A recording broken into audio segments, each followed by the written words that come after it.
Hey everyone, welcome back to another deep dive. I'm so excited for this one. It's all about sounding more natural when you speak English. Oh, yeah, this is a good one. I know a lot of people have been looking forward to this one. Yeah, uh, we all work so hard on our grammar, right? Right? And we try to build our vocabulary, Uh-huh. but sometimes it can still feel like, Yeah, it's just not quite there. yeah, there's that missing piece. Like it doesn't sound as natural and effortless as maybe we hear, native English speakers speaking. Exactly. So, well, that's exactly what we're diving into today. That's it. We've got some really cool resources that, you guys shared with us. You know who you are. Oh, yeah, big shout out to our listeners. Always coming through with the great stuff. Yes, exactly. And so we're going to kind of pull out the best bits, the most practical tips and techniques. Yeah, so you can actually use these right away. Right. No more theory, just boom, straight into practice. So you can start making your spoken English sound more natural and, more importantly, feel more natural, right? Right, exactly. That's the key, isn't it? It's got to feel good. Exact. It's got to feel Okay. right when you're speaking. So stick around. We've got some real game changers coming up. And before we forget, please do all that good stuff. Like, comment, subscribe to our YouTube channel.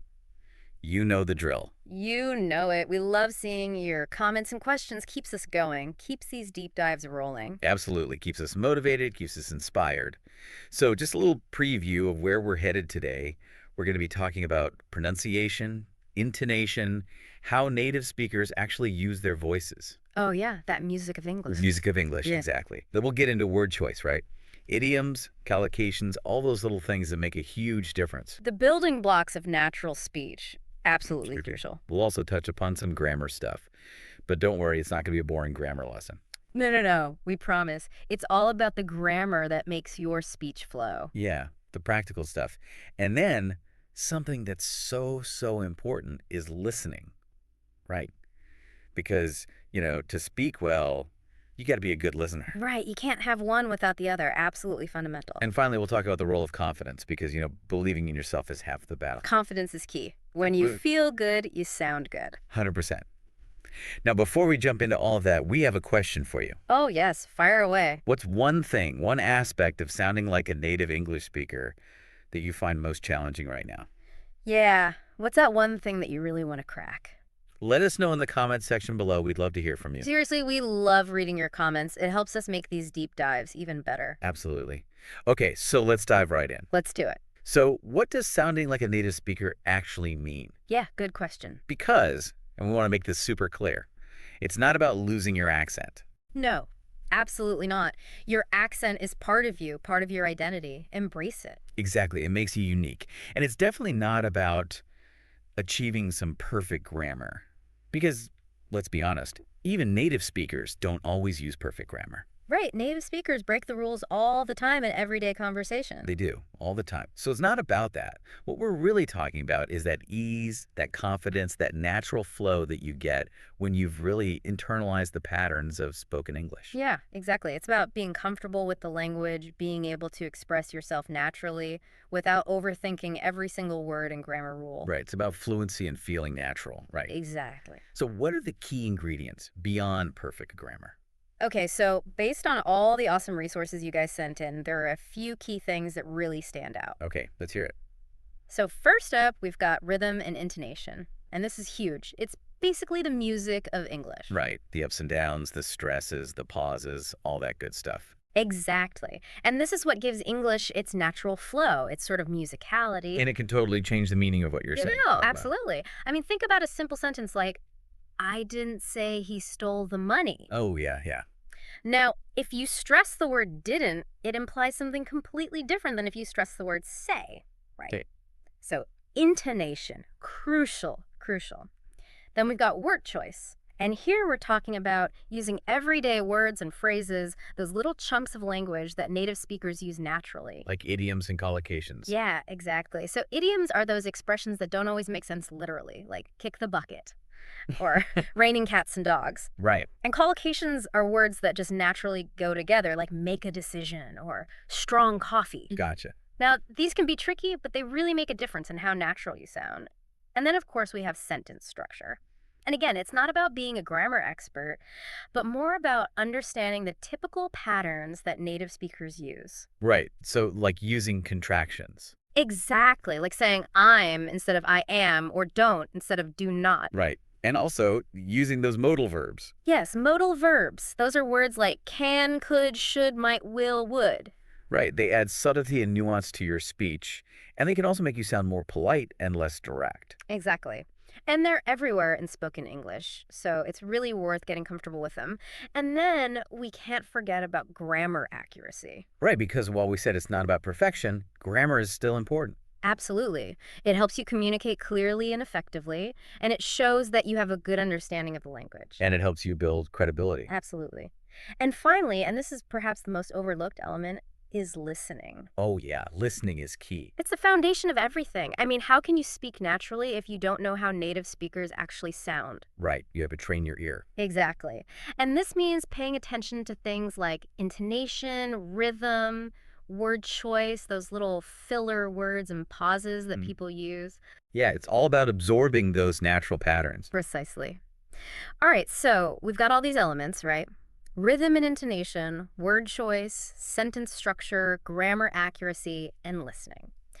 But which one do you think plays the biggest role in sounding natural? Yeah, that's a good question. Which one is the most important in your opinion?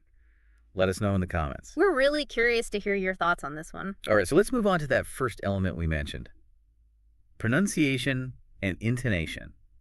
The music of English. The music of English, I love that. Right, it's so poetic. It is. And so often when we're learning English, we focus so much on the individual sounds, the vowels and consonants, Mm. and we forget about how these sounds work together, how they flow and create rhythm. Mhm. And that's what intonation is all about. It's about the rise and fall of your voice, the stresses, the pauses, all those things that give English its natural melody.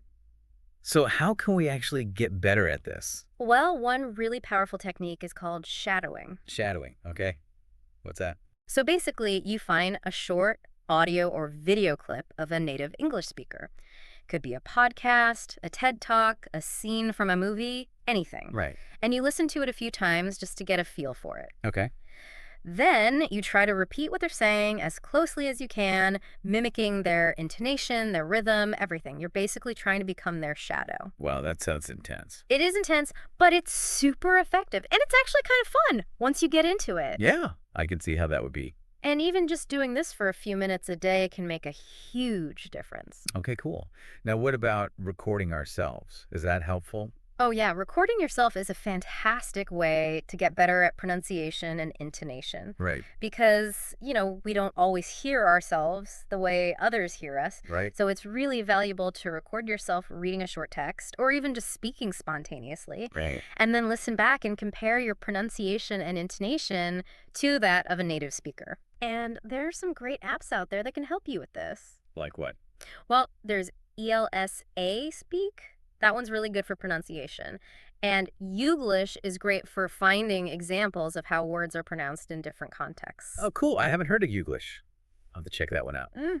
So, have you guys ever tried shadowing? What about recording yourselves? What's worked for you? Let us know in the comments. We love hearing about your experiences. And hey, while you're there, don't forget to hit that like button and subscribe to our channel for more deep dives. Yeah, we'd love to hear your stories and any tips you might have. Okay, let's move on to vocabulary. Now, we're talking about using those everyday words and phrases that make your English sound more natural and authentic. Exactly. And this is where idioms and collocations come in. Okay, so let's break those down. So, idioms are those expressions that don't always make sense literally. Right, like spill the beans. Exactly. And while they can add color and personality to your English, it's important to use them carefully. Because if you use the wrong idiom or use it in the wrong context, it can sound really awkward. Yeah, you don't want to be like raining cats and dogs when it's actually a sunny day. Exactly. So it's best to learn idioms gradually and make sure you really understand their meaning and how they're used. Okay, good advice. What about collocations? So collocations are words that just naturally go together. Like make a mistake. Exactly.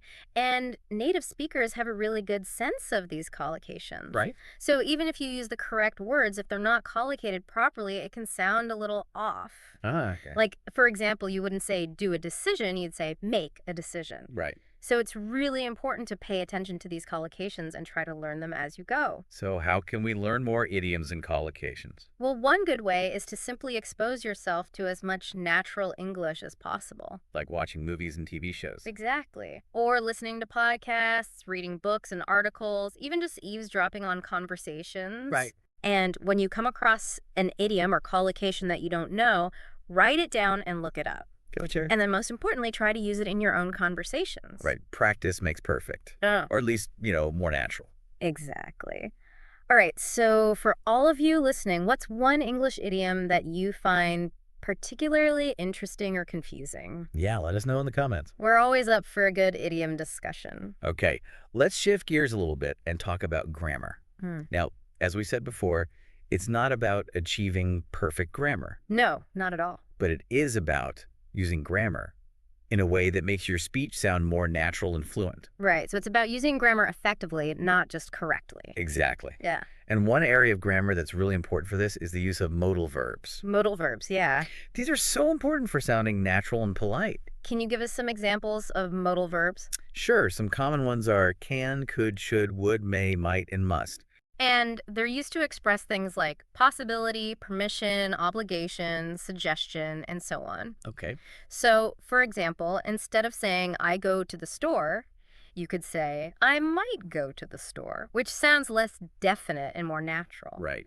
Or instead of saying, give me the book, you could say, could you please give me the book, which is much more polite. Yeah, that makes a big difference. It does. And modal verbs are everywhere in spoken English. So how can we get better at using them? Well, one good way is to focus on one modal verb each day and try to use it in different situations. Okay.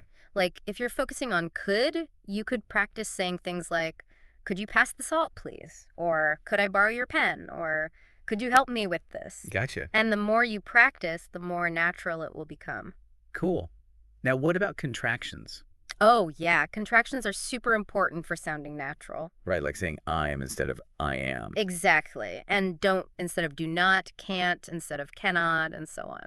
Native speakers use contractions all the time in casual speech. So if we want to sound more natural, we need to use them too. Absolutely. All right, so listeners, can you give an example of how using a modal verb can make a sentence sound more natural in English? Yeah, let's see those examples down in the comments. And don't forget to give us like and subscribe to our channel for more deep dives. All right, let's move on to the next key element, which is listening. And as we said before, this is absolutely crucial for sounding more natural when you speak English. It's the foundation of everything. I mean, how can you speak a language naturally if you don't know how it actually sounds? Right, you got to train your ear. Exactly. And that means actively listening to native speakers whenever you can. So what should we be listening for? Well, pay attention to things like intonation and rhythm. Notice how native speakers stress certain words and syllables and how their voices rise and fall. Okay. Also, listen to their word choice. What kinds of words and phrases do they use? Are they using any idioms or collocations? And pay attention to their sentence structure. Do they use complex sentences or do they tend to speak in shorter, simpler sentences? Okay, I see. And also listen to how they use those little filler words and pauses that we talked about earlier. Right, like and ah. Exactly. Because these can actually make your speech sound more natural and less robotic. So what's a good way to practice active listening? Well, one thing you can do is watch movies and TV shows with subtitles. But instead of just reading the subtitles, try to really listen to the actor's pronunciation and intonation. Right.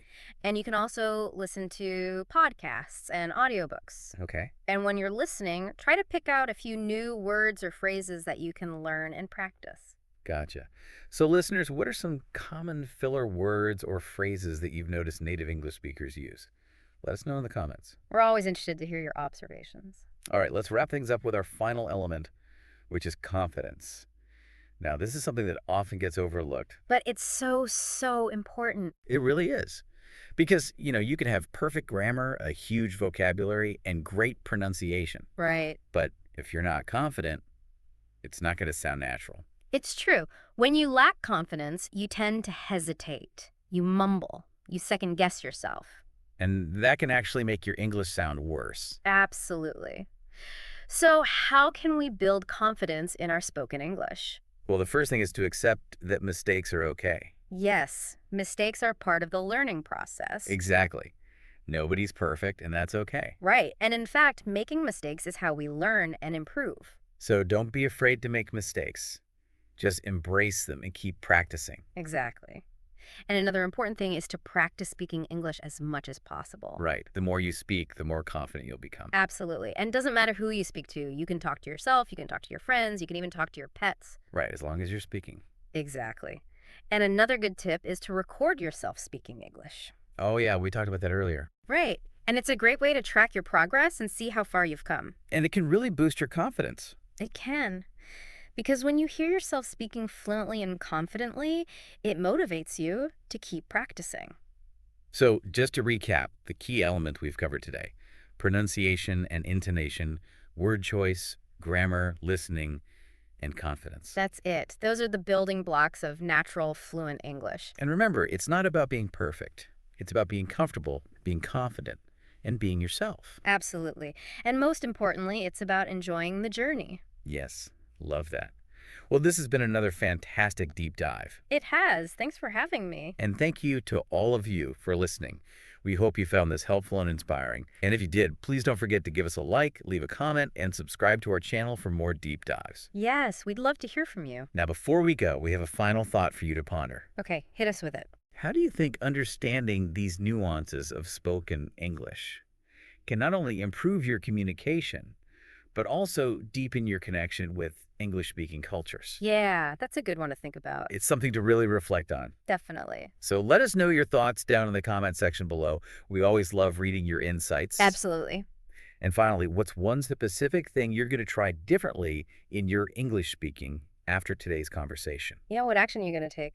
Share your answer with us in the comments. We can't wait to hear from you. Awesome. And of course, for more deep dives like this one, make sure to like, comment, and subscribe. You know what to do. We'll see you in the next one. See you soon.